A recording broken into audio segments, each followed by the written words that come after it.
Hello everyone, সকলে কেমন আছো? আশা করি সকলে খুব ভালো আছো। আর আজ সকাল 7টা থেকে শুরু করছি, আর সেই রান্নাঘর থেকেই শুরু করলাম। তো সকালে বসিয়ে দিয়েছিলাম চা। আর আমি না বাবা বাড়ি থেকে এসেছিলাম, দিনটি ছিল বুধবার। এসে সেদিন ছিল গুনগুনের মামা ভাত। তো আমাদের সেখানে যাওয়ার একটা প্ল্যানিং ছিল, সেই জন্য সকাল সকাল রান্নাগুলো বসিয়ে দিয়েছিলাম। আর আমার মিঠাইয়ের স্কুলও খুলে গেছে, মিঠাই মাহি দুজনেরই স্কুল খুলেছে।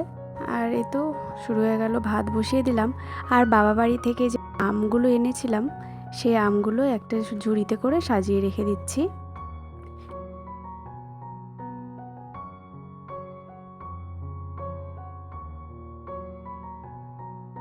আর এই আমগুলোর মধ্যে কিছু কাঁচা আমও ছিল, যেগুলো আমি এই আমগুলো এগুলো হলো চাটনি খাওয়ার জন্য নিয়ে এসেছিলাম। এই তো সাজিয়ে রেখে দিলাম টেবিলে। আমার ভিডিওগুলো যদি তোমাদের ভালো লেগে থাকে তাহলে অবশ্যই একটি লাইক আর ছোট্ট মিষ্টি কমেন্ট করে যেও। কিছু জলের বোতলও ভরে রেখে দিলাম। আর এরই মাঝে আমার রান্না করাও হয়ে গেছে কমপ্লিট। তো তার বাবাও বেরিয়ে গেছে, মিঠাই মাহির বাবাও বেরিয়ে গেছে। তো আমি না এই থালাগুলো যে দেখতে পাচ্ছ, এই থালাগুলো নিয়ে তারা কিন্তু খুব সুন্দর দেখছি, এগুলোতে আনন্দ সহকারে খাচ্ছে। মিঠাই মাহিকে নিজে হাতে খেতে দিয়ে আমি কিন্তু স্নান করতে চলে গেলাম। দেখো এই যে আকাশটা কি অবস্থা, মানে ওয়েদারের বীভৎস গরম লাগছে। স্নান থেকে বেরিয়ে দেখছি এই যে ওদের খাওয়া এইভাবে খেয়েছে। তো মাঝে অনেকটা সময় গড়িয়ে গেল, আর এই যে বিকেলে আমি রেডি হয়ে গিয়েছি। মা ফোন করলো যে রেডি হয়ে নে, আমরা বেরোচ্ছি। ঘড়িতে কিন্তু তখন বাজে বিকেল 4টে। আর মিঠাইয়ের বাবারও কিন্তু ভীষণ যাওয়ার ইচ্ছে ছিল, তার একটি কাজ পড়ে যাওয়ায় সে আর যেতে পারলো না। তো আমরা তিনজনই বেরিয়ে পড়ছি। আর বেরোনোর সময় এই যে বাড়িতে ভাড়া থাকি সেই বাড়ির কমান্ডার বেরিয়েছে বাইরে। তো ওদের সাথে একটু খেলা করছিল তার দিদুন পৌঁছানো পর্যন্ত। তো দিদুন ফোন করলো যে আমরা পৌঁছে গেছি, তোরা বেরিয়ে আয়। তো তারপরে এই যে একসাথে আবার সবাই মিলে রওনা দিয়ে দিলাম।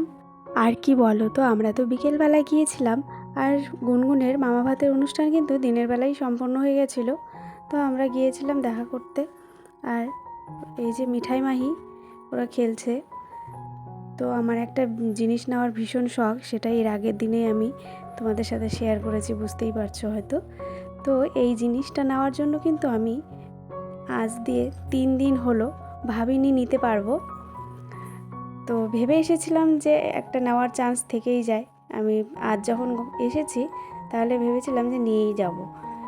এর আগে কিন্তু আমি দুবার মানে নেওয়া হয়নি আর কি, কোনো কারণে নিতে পারিনি। তো আজ কিন্তু ভেবেছি নিব।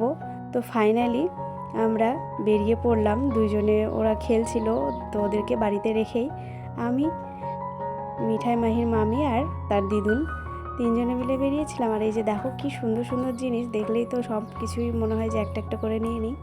আর এই যে সেই আমার পছন্দের জিনিসটা। তো এগুলো না বিভিন্ন সাইজের আছে, ছোট বড় যে যেরকম সাইজের নিতে চায়। আর আমি যেহেতু ভাড়া বাড়িতে থাকি সেই জন্য কিন্তু আমার ছোটোটাই ভীষণ পছন্দের ছিল। আর এই যে দেখছো এটা কিন্তু খুবই ছোট। আমি ভাবছিলাম এই যে এইগুলোর মধ্যে একটা নিব। তো এগুলোর দাম চাইছিল কোনোটা 500 আর কোনোটা 700। এই যে যেটা হাত দিয়ে দেখালো সেটা হলো 700। অনেক কিছু দেখে শুনে তারপরে নিয়ে নিয়েছি। আর সেই রাত্রিবেলায় আমরা বাড়িতে ফিরে চলে এসেছি। আমাদের বাড়িতে ফিরতে ফিরতে রাত্রি 10টা বেজে গেছিলো। আর সেদিন কিন্তু খুব বৃষ্টি হয়েছিল রাত্রিবেলায়। তো এই যে দেখো ফাইনালি আমি এটা নিয়ে নিলাম, সিলেক্ট হয়ে গেল। তোমাদের কেমন লাগছে জানিও। আর তারপরে আবার বাড়িতে চলে গেছিলাম সেই গুনগুনের মামা বাড়িতে।